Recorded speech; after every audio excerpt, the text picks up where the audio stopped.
It's good to be home.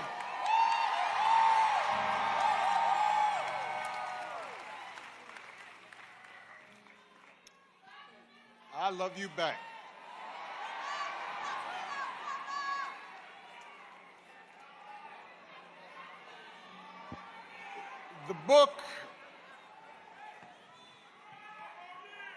The book of Isaiah. Where are you at? Now, see, I believe in the Constitution.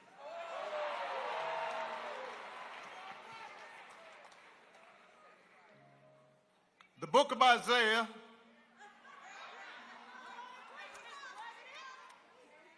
God is looking for a messenger to guide a hardened and resistant people. And the Lord asks, whom shall I send?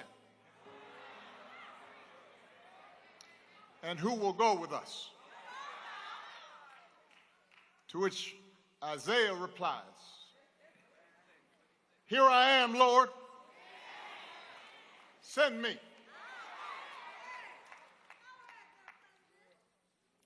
To Mother Jackson and the Jackson family, to President and Mrs. Biden, President and Secretary Clinton, Vice President Harris, Pastor Dates, my old friend, though he looking good, Reverend Meeks, Reverend Jenkins. It is an honor to join you today to celebrate the Reverend Jesse Lewis Jackson, a man who, when the poor and the dispossessed needed a champion,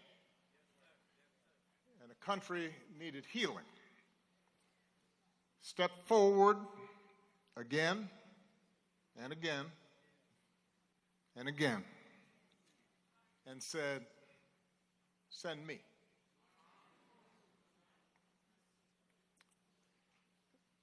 Reverend Jackson's immense gifts were apparent at an early age, even if his circumstances conspired to try to hold him back.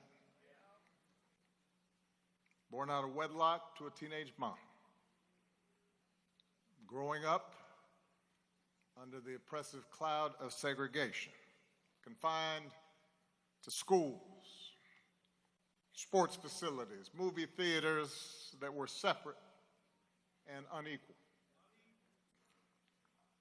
It was a world where on Thanksgiving he'd have to wait for his mother to come home on the bus carrying leftovers from the dinner she had to cook for somebody else. A world designed to tell a child that he or she could only go so far. That to think otherwise would be foolish or dangerous, and that wisdom required you to accept your lot in life. And young Jesse refused to accept that verdict. He was a born leader, an athlete, a talker, knew how to talk, star quarterback, student body president. He could have succeeded within the confines that were determined for him and had a successful life. But like so many of his generation, so many extraordinary civil rights leaders in the late 50s and 60s, that Joshua generation, he instinctively understood that individual success meant nothing unless everybody was free. So he became inspired by the bus boycotts in Montgomery. He led 7 black students into the whites-only library, sitting down and getting arrested for reading. Think about that. The library closed, but then it reopened. And when it did, it was open to everyone. Send me, Jesse said, even as a young man, and the world got a little bit better. By the time Reverend Jackson graduated from college, he had attended Chicago Theological Seminary.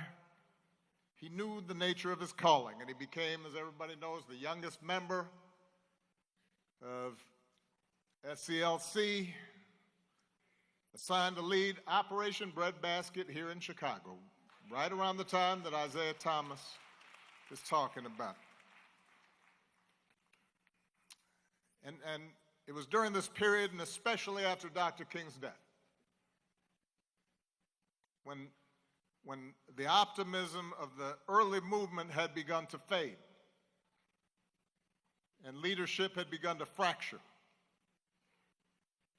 and when the country seemed to have grown bored, gotten weary of the idea of justice and equality, and moved on to other concerns, that Reverend Jackson rose above despair and kept that righteous flame alive. Through Operation Push, he led boycotts and challenged corporate policies around hiring and contracting, recognizing that civil rights without economic justice was an empty promise. He backed unions in their organizing efforts and activists in fair wage campaigns, understanding that if the have-nots and the have-little bits ever learned to make common cause across racial lines instead of fighting each other over breadcrumbs, everybody would benefit. He helped register millions of voters. He fought against biases in the criminal justice system. He drew attention to local abuses of power and called folks at the national level to account. And by the early 80s, he was delivering that message of change and hope across the globe, freeing hostages from captivity, fighting to end apartheid in South Africa. And then, in 1984, as the powers that be in Washington were rolling back hard-won progress, slashing the social safety net, when more and more folks were getting left behind, and greed was being trumpeted as a virtue. See, we've been there before.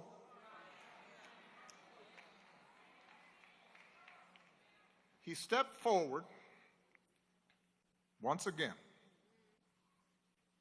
and said, "Send me." He ran for the presidency of the United States of America. I had just graduated from college during that first campaign. And I was living in New York at the time. I was working to pay off my student loans, eating a lot of tuna fish and camel soup. And if I went to a diner, I'd grab some extra crackers, put them in my pocket. And I was inspired by the civil rights movement. And I had in my mind to work for social justice. But even though I was full of good intentions, I was uncertain of how to serve and fighting off self-doubt. And I remember how, at the time, plenty of people, including, plenty of black folks, were dismissing Jesse's chances, suggesting, oh, he just wants attention, he can only get black votes. But then I remember one night sitting in my janky apartment, and I got an old black and white TV with the rabbit ears, and I'm kind of jiggering around, and it's about this big. I know young people can't imagine, but the TV was about this big. And I'm watching the Democratic primary debate between him and Walter Mondale and Gary Hart. And I remember how, when that debate was over, I turned off that TV and I thought the same thing that I know a lot of people thought that night, even if they didn't want to admit it. That in his ideas, in his platform, in his analysis, in his intelligence, in his insight, Jesse hadn't just held his own. He had owned that stage. He wasn't an intruder. He wasn't a pretender. He belonged on that stage. And the message he sent to a 22-year-old child of a single mother with a funny name, an outsider, was that maybe there wasn't any place, any room where we didn't belong.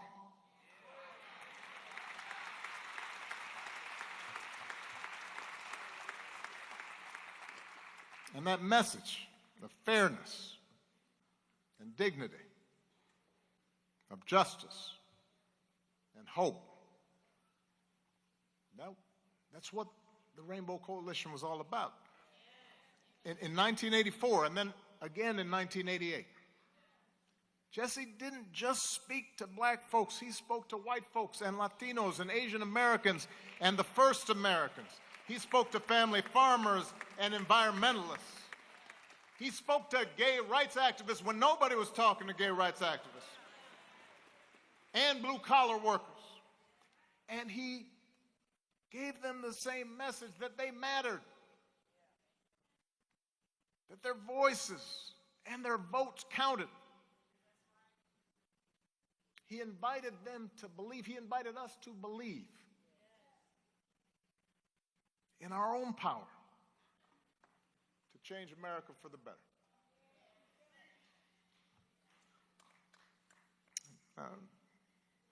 By the delegate count, Jesse's two candidacies ultimately came up short.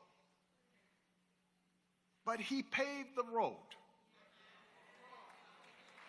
for so many others to follow. Doug Wilder became the first elected black governor. Carol Moseley Braun went to the U.S. Senate. Because of Jesse, the Democratic Party changed its rules, ending the winner-take-all distribution of delegates during presidential primaries, which meant underdogs and outsiders like Bill Clinton or Bernie Sanders could stay competitive and build momentum instead of getting knocked out early. And it was because of that path that he had laid, because of his courage, his audacity, that 2 decades later, a young black senator from Chicago's South Side would even be taken seriously as a candidate for the presidential nomination.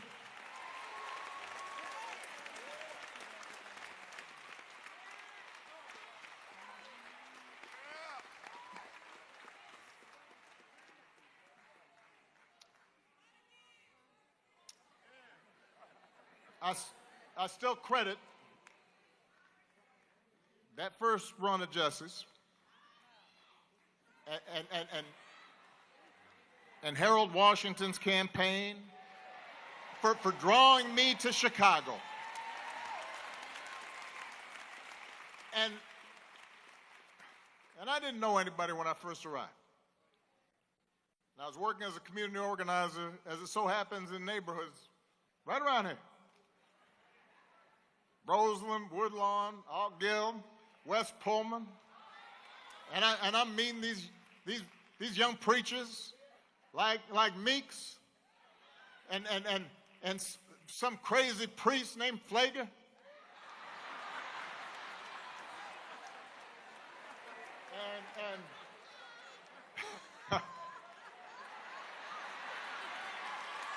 And I guess Jenkins was running around, but he's kind of young.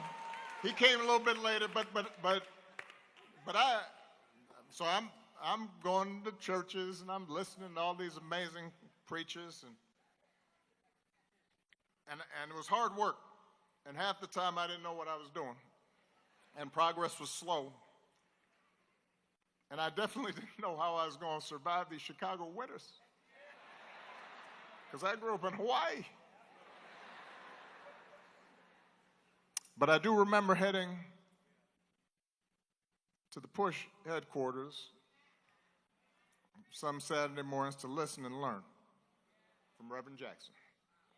And y'all remember how on some mornings, if there was a major issue going on, the room would be packed to the rafters. And sometimes some celebrity just wanders in. And then some mornings it was kind of low-key. Either way, though, the announcements would be made, and Reverend Barrow would say a prayer, and Jesse would sit there, and then finally he'd gather himself up and stand, and he'd start kind of slow, you know. And sometimes he'd talk kind of low, so you couldn't quite catch what he was saying. So everybody lean in. And over time,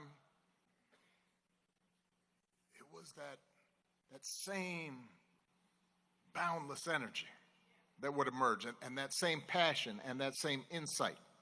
And he'd offer you a master class in economics on a Saturday morning. And he'd give you a seminar in American history and American politics. And he'd make complicated things plain. And he'd tell stories that would make you laugh one minute and cry the next. And whether you were a bus driver or a teacher or a business leader or a young organizer, you came away from those meetings with a better understanding of how the world worked, how power worked. And more importantly, he made you believe that if we came together, we could make the world work better. Now, we've been talking about Jesse telling us we are somebody. I am somebody. And he wasn't just talking to young black boys like Isaiah, though he loved them fiercely. He wasn't just talking to young black girls to help them believe, though he believed in them. He was talking about everyone who was left out, everyone who was forgotten, everyone who was unseen, everyone who was unheard. And in that sense, he was expressing the very essence of what our democracy should be. The ideals at the very heart of the American experiment. The belief that regardless of what we look like or how we worship, regardless of where our ancestors come from or how much money we got, we're all part of the American family. We're all endowed with the same inalienable rights to life and liberty and the pursuit of happiness. We're all obligated to answer the call and step forward and take responsibility for making wrongs right and for caring for our neighbors and bringing the reality of America a step closer to its glorious ideals. And answering that call isn't always easy. And Reverend Jackson and his family knew that better than most. To do what he did, he would endure all kinds of hatred and setbacks and betrayals and doubters and death threats. He would sacrifice, as Jim Reynolds pointed out, the leisure and comfort of what was available to him as a far more financially secure life. And those sacrifices were not his alone. They were shared by his wife and his children. And they bore that burden with grace and strength. I got to know the Reverend and his family over the years, and as I watched his children follow his example of service, I came to appreciate the conviction that drove him, that he had passed on, the faith that guided him and that he had passed on. And it was a faith that didn't waver, a flame that burned bright, even as his body began to fail. The last time he and I had a chance to visit in person, he was already ailing. It was getting difficult for him to stand, difficult for him to speak. We were in Hyde Park, in a hotel room. I embraced him and figured we'd just have a low-key visit. Maybe he'd need some rest. And he starts coming up with this project and this initiative and issues I needed to look into.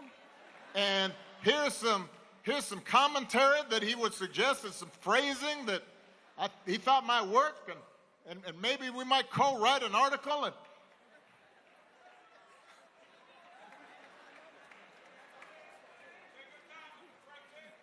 And listening to him, I couldn't help smiling. Because it took me back. And I started reminiscing with him about those Saturday mornings at Push and the breakfast that he'd host, you know, away from the full meeting. And I didn't get a chance to go to that until I was a state senator, and probably Meeks invited me. So I was like, you know, I was tagging along with Meeks. And he'd pull out a piece of paper. You know, he'd scribbled some stuff, and he'd start passing out assignments and pulling together working groups and asking for updates on the latest campaign. And I'll admit, let's face it, those sessions could run a little long and did not always follow Robert's Rules of Order.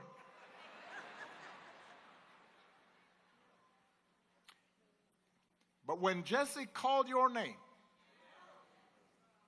and acknowledged you in that room,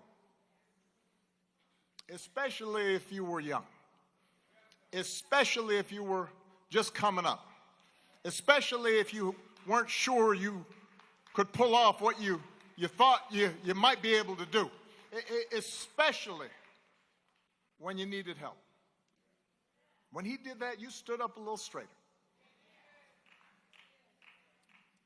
You knew you'd been seen by this giant. He'd laid hands on you and let you know you had a contribution to make. And so that day, I told him how much that meant to me and how much it meant to so many lives that he impacted. And I told him thank you, because I'd always be grateful for that legacy of hope.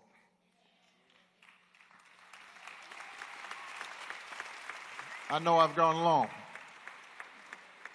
It was going to be much shorter until Isaiah spoke.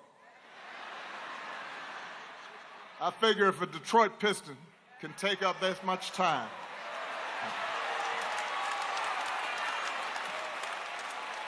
it was beautiful, and I mean that. Love me some Isaiah.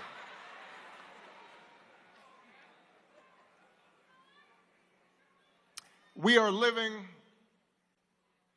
in a time when it can be hard to hope.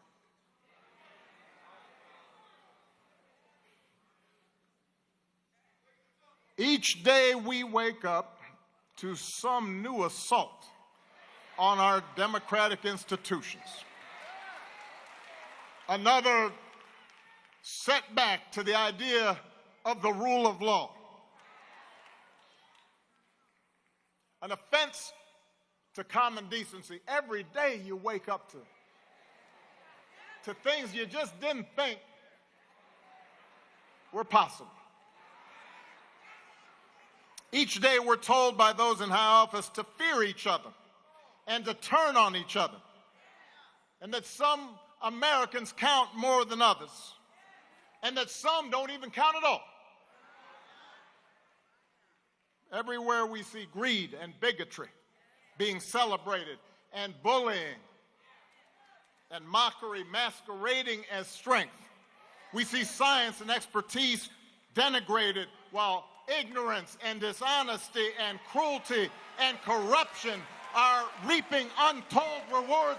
Every single day we see that, and it's hard to hope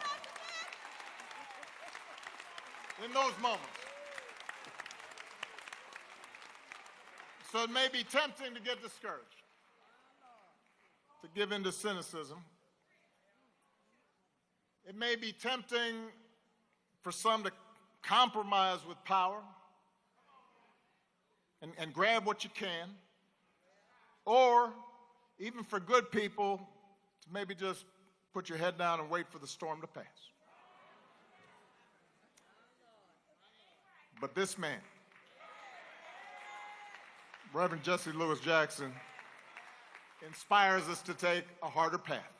His voice calls on each of us to be heralds of change, to be messengers of hope, to step forward and say, send me.